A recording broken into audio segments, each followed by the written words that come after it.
첫 월급을 받았던 그날의 기억, 다들 생생하시죠? 통장에 찍힌 숫자를 보며 세상을 다 가진 것 같았던 그 기분 말입니다. 이제 나도 사고 싶은 거 마음껏 사고 진짜 멋진 어른으로 살 수 있겠지? 라며 기대에 부풀었을 겁니다. 하지만 안타깝게도 그 행복은 그리 오래가지 않습니다. 카드 대금, 통신비, 교통비, 그리고 각종 구독료가 마치 약속이라도 한 듯 월급 다음 날 통장을 무참히 스쳐 지나가더리죠. 분명 한 달 내내 내 시간과 에너지를 갈아 넣었는데 왜 내 손에 남는 건 한숨뿐일까요? 우리는 어릴 때부터 열심히 공부해서 좋은 직장에 취직만 하면 남부럽지 않게 살 수 있다고 배웠습니다. 하지만 현실은 어떤가요?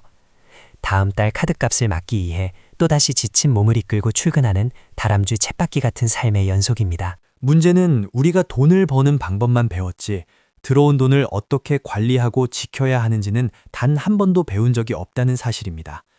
학교에서는 미적분과 복잡한 역사적 사실들은 암기하도록 강요했지만 정작 생존에 가장 필수적인 금융 지식에 대해서는 철저히 침묵했습니다. 그 결과 우리는 돈이 생기면 일단 쓰고 보는 가장 원초적인 소비자의 본능에 갇히게 되었습니다.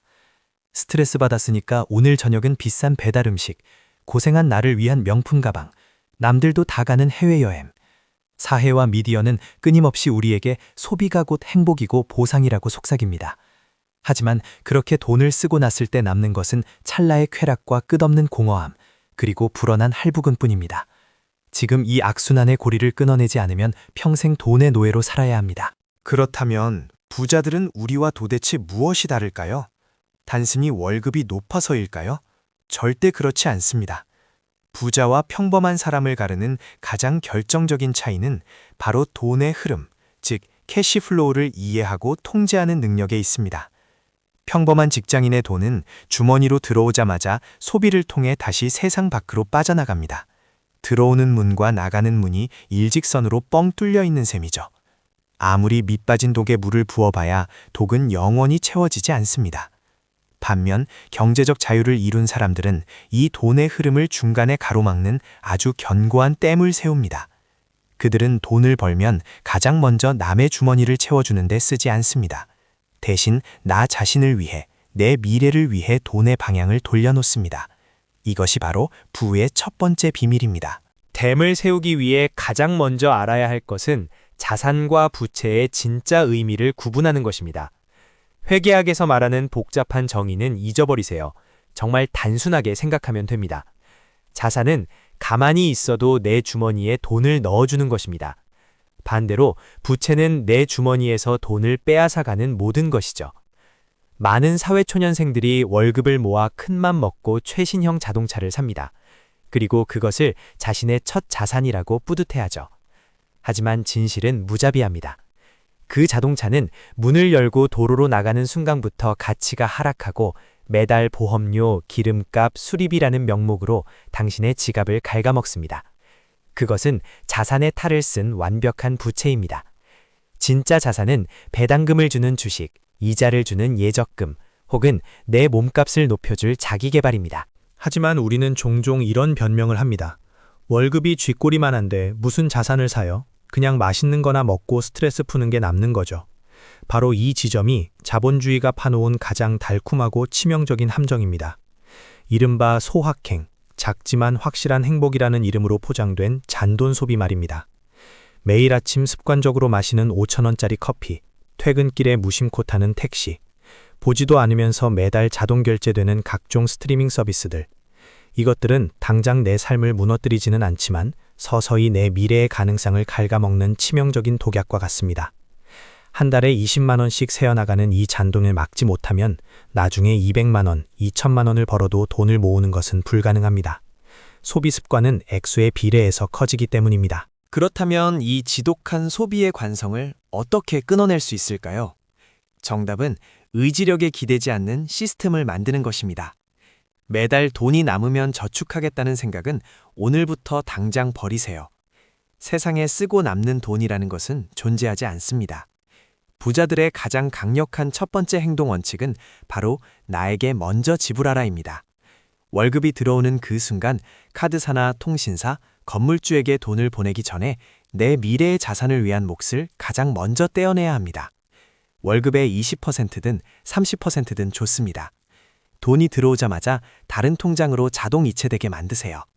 내 눈에 보이지 않아야, 내 통장에 잔고가 없어야 우리는 비로소 거기에 맞춰 살아가는 법을 터득하게 됩니다. 약간의 불편함이 경제적 자유의 시작입니다. 물론 처음 이 시스템을 도입하면 숨이 턱 막힐 정도로 고통스러울 수 있습니다. 당장 사고 싶은 옷도 참아야 하고 친구들과의 술자리도 눈치를 보며 줄여야 하니까요. 내가 무슨 부귀 영화를 누리겠다고 이렇게까지 궁상맞게 살아야 하나 하는 자괴감이 들기도 합니다. 하지만 그 불편함은 여러분이 잘못된 길을 가고 있기 때문이 아니라 오랫동안 굳어져 있던 나쁜 소비 근육을 찢고 새로운 금융 근육을 만들어가는 자연스러운 성장통입니다. 한 달, 두 달 이 불편함을 견뎌내고 나면 어느새 내 통장에 쌓여가는 의미 있는 숫자를 발견하게 될 것입니다. 그리고 그 숫자는 이전의 소비를 통해 얻었던 찰나의 쾌락과는 비교도 할 수 없는 깊고 묵직한 성취감과 안도감을 여러분에게 선물할 것입니다. 여러분이 이렇게 아끼고 모은 돈은 단순한 종이 쪼가리가 아닙니다. 그것은 여러분을 대신해 24시간 쉬지 않고 일해줄 충실한 군사들입니다. 여기서 우리가 반드시 활용해야 할 자본주의의 가장 위대한 마법이 등장합니다. 바로 복리 효과입니다. 아인슈타인조차 우주에서 가장 강력한 힘이라고 불렀던 이 복리의 마법은 철저하게 시간을 먹고 자랍니다. 원금에 이자가 붙고 그 이자가 다시 이자를 낳는 이 폭발적인 성장은 처음에는 너무 작아서 눈에 띄지 않습니다. 하지만 5년, 10년이라는 시간이 쌓이는 순간 그래프는 무서운 속도로 수직 상승하기 시작합니다. 20대에 시작한 10만 원이 30대에 시작한 50만 원보다 훨씬 더 거대한 눈덩이가 되어 돌아오는 이유가 바로 여기에 있습니다. 복리의 개념을 이해하고 나면 돈을 바라보는 관점 자체가 완전히 뒤바뀌게 됩니다. 이전에는 10만 원짜리 물건을 살 때 내 통장에 10만 원이 있는가만 따졌을 것입니다. 하지만 이제는 20만 원을 복리로 굴렸을 때 10년 뒤 얼마의 가치를 가질까를 계산하게 됩니다. 더 나아가 돈을 나의 소중한 생명, 즉 시간으로 환산하게 됩니다. 내 시급이 10,000원이라면 저 10만 원짜리 신발은 내 인생의 10시간을 견뎌낸 핏값이라는 사실을 깨닫게 되는 것이죠. 과연 저 물건이 내 생명 10시간을 지불할 만큼 가치 있는 것일까요? 이렇게 질문을 던지기 시작하는 순간 무의미한 충동 구매는 사라지고 진짜 나에게 필요한 소비가 무엇인지 명확하게 구분할 수 있는 지혜가 생깁니다. 이런 마인드셋을 장착했다면 이제 첫 번째 구체적인 목표를 세울 차례입니다. 거창하게 10억, 100억을 목표로 잡지 마세요. 사회초년생이 달성해야 할 가장 중요하고 현실적인 첫 마일스톤은 바로 종잣돈 1천만 원을 모으는 것입니다. 누군가에게는 적어 보일지 모르지만 온전히 내 힘으로 절제하고 저축하여 만들어낸 1천만 원은 단순한 숫자 그 이상의 의미를 지닙니다. 그것은 내가 내 삶을 통제할 수 있다는 강력한 자기 증명이자 자본의 중력을 벗어나기 위한 최소한의 탈출 속도입니다. 이 첫 번째 산을 넘고 나면 돈이 돈을 번다는 감각이 무엇인지 아주 미세하게 남아 느끼게 됩니다. 1천만 원을 모은 사람은 5천만 원을 모을 수 있고 5천만 원을 모은 사람은 반드시 1억을 모을 수 있습니다. 종잣돈이 모이기 시작했다면 이제 수비에서 공격으로 포메이션을 전환해야 할 때입니다. 그저 은행 예적금에만 돈을 묶어두는 것은 인플레이션이라는 도둑에게 내 돈을 조금씩 갉아먹히도록 방치하는 것과 같습니다. 돈의 가치는 계속해서 떨어지고 물가는 끊임없이 오르니까요. 그래서 우리는 반드시 투자를 배워야 합니다. 투자는 도박이나 일확천금을 노리는 위험한 게임이 아닙니다. 자본주의 시스템 안에서 내 자산의 가치를 지키고 방어하는 유일한 생존 수단입니다. 주식이든 부동산이든 펀드든 무엇이든 좋습니다. 세상이 어떻게 돌아가는지, 기업들이 어떻게 돈을 버는지 관심을 가지고 나만의 투자 철학을 조금씩 쌓아나가야 합니다. 완벽하게 준비된 때란 없습니다. 소액으로라도 당장 시장에 참여하며 경험을 쌓으세요. 하지만 투자에 뛰어들 때 명심해야 할 절대 원칙이 있습니다. 워런 버핏의 유명한 격언처럼 첫째는 절대 돈을 잃지 않는 것이고 둘째는 첫 번째 원칙을 절대 잊지 않는 것입니다. 주위에서 코인으로 대박이 났다더라, 테마주로 몇 배를 벌었다더라 하는 소음에 절대 흔들리지 마세요. 남들이 돈을 벌었다는 화려한 무용담 뒤에는 모든 것을 잃고 피눈물을 흘리는 수많은 사람들의 비극이 숨겨져 있습니다. 내가 이해하지 못하는 것에는 단 1원도 투자해서는 안 됩니다. 우량한 자산을 적립식으로 꾸준히 모아가며 시장의 변동성을 시간으로 이겨내는 것. 그것이 가장 지루해 보이지만 가장 확실하게 부자가 되는 전공법입니다. 빨리 부자가 되려는 욕심이야말로 가장 빨리 가난해지는 지름길임을 명심하십시오. 재테크는 100m 단거리 전력 질주가 아니라 평생을 뛰어야 하는 마라톤입니다. 무조건 허리띠를 졸라매고 아무런 즐거움도 없이 고행하듯 살라는 것이 아닙니다. 그렇게 억눌린 욕망은 결국 요요 현상처럼 한 번에 폭발하여 보상심리라는 이름의 끔찍한 소비로 이어지기 마련입니다. 핵심은 예산의 통제력입니다. 철저한 계획 안에서 나의 성장을 축하하고 에너지를 충전할 수 있는 작은 보상 시스템을 꼭 마련해 두세요. 목표한 저축액을 달성했다면 평소 갖고 싶었던 책을 한 권 사거나 분위기 좋은 곳에서 맛있는 식사 한 끼를 스스로에게 대접하세요. 내 삶의 주인이 나 자신이라는 감각을 유지할 때 이 길고 외로운 부의 여정을 지치지 않고 끝까지 완주할 수 있습니다.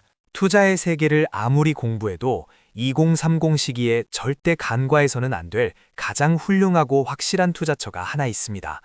그것은 바로 여러분 자신입니다. 아무리 주식 수익률이 좋아도 내 원금이 작으면 한계가 있습니다. 궁극적으로 부의 크기를 폭발적으로 키우는 엔진은 본업에서의 가치 상승, 즉 근로소득의 증가입니다. 퇴근 후 지친 몸을 이끌고 넷플릭스를 켜는 대신 업무와 관련된 책을 읽고 새로운 기술을 배우고 외국어를 공부하세요. 내 몸값을 2배로 올리는 것은 텐베거 주식을 찾는 것보다 훨씬 더 통제 가능하고 확실한 길입니다. 시장은 때론 배신하지만 내 머릿속에 쌓인 지식과 내 몸에 새겨진 경험과 기술은 세상이 무너져도 절대 뺏기지 않는 최고의 무형 자산이 됩니다. 인간은 환경의 지배를 받는 나약한 동물입니다. 아무리 굳은 결심을 해도 주변에서 매일같이 술 마시자, 쇼핑 가자고 유혹한다면 버텨내기 쉽지 않습니다. 여러분의 의지를 탓하기 전에 환경을 먼저 바꾸세요.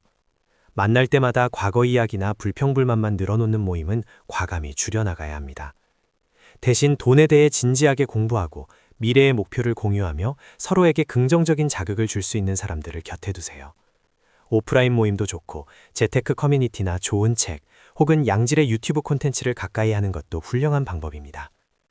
여러분이 가장 많은 시간을 함께 보내는 5사람의 평균이 바로 여러분 자신의 미래 모습이라는 사실을 뼛속 깊이 새기시길 바랍니다. 이 여정을 걸어가는 동안 여러분은 필연적으로 수많은 실수와 실패를 겪게 될 것입니다.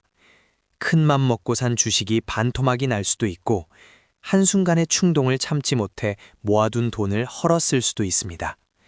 그럴 때 절대 자책하며 포기하지 마세요. 자전거를 처음 배울 때 넘어지지 않고 배울 수 있는 사람은 아무도 없습니다. 중요한 것은 넘어졌다는 사실 자체가 아니라 왜 넘어졌는지 원인을 분석하고 다시 툴툴 털고 일어나는 회복 탄력성입니다. 230 시기에 겪는 수백만 원짜리 실패는 훗날 수억 원을 지켜낼 수 있는 가장 값비싼 예방주사입니다. 실패를 두려워하여 아무것도 하지 않는 것이야말로 인생에서 범할 수 있는 가장 크고 치명적인 실패임을 기억하세요. 요즘 우리는 소셜미디어를 통해 너무나도 쉽게 타인의 화려한 삶을 들여다볼 수 있습니다. 동기가 비트코인으로 얼마를 벌어 퇴사했다더라. 친구가 영끌에서 산 아파트가 몇 억이 올랐다더라 하는 소식들은 우리의 마음을 다급하고 초라하게 만듭니다. 이 지독한 포모 증후군, 즉 뒤처짐에 대한 공포는 종종 우리를 무리한 투기나 영혼을 끌어모은 빚의 늪으로 몰아넣습니다. 타인의 빛나는 하이라이트 영상과 여러분의 평범한 일상을 비교하지 마세요. 그들의 성공은 그들의 타임라인일 뿐입니다. 재테크는 남들과 속도를 겨루는 단거리 경주가 아니라 어제의 나보다 한 걸음 더 나아갔는지를 확인하는 고독한 섀도우 복싱입니다. 흔들리지 말고 여러분만의 페이스로 여러분의 레이스를 완주하십시오. 마지막으로 스스로에게 한번 물어보세요. 우리는 왜 그토록 악착같이 돈을 모으고 부자가 되려 하는 걸까요? 고급 스포츠카를 타기 위해서? 한강이 보이는 펜트하우스에 살기 위해서? 물론 그런 것들도 좋겠지만 돈이 우리에게 줄 수 있는 가장 위대한 가치는 바로 자유입니다. 아프면 쉴 수 있는 자유. 무례한 상사나 부당한 요구에 당당히 아니오라고 말할 수 있는 자유. 내가 사랑하는 사람들에게 맛있는 식사를 대접할 때 가격표를 보지 않아도 되는 자유. 그리고 궁극적으로 내 삶의 소중한 시간을 내가 원하는 사람과 내가 원하는 일에 온전히 쓸 수 있는 자유 말입니다. 경제적 독립은 이 모든 자유를 지켜내는 가장 든든한 방패이자 울타리입니다. 세상에 완벽하게 준비된 타이밍이란 결코 존재하지 않습니다. 다음 달 월급부터, 보너스 나오면 그때부터라고 미루는 순간 여러분의 10년 뒤 미래는 지금 이 초라한 현재와 단 1%도 달라지지 않을 것입니다. 아무것도 하지 않으면 아무 일도 일어나지 않습니다.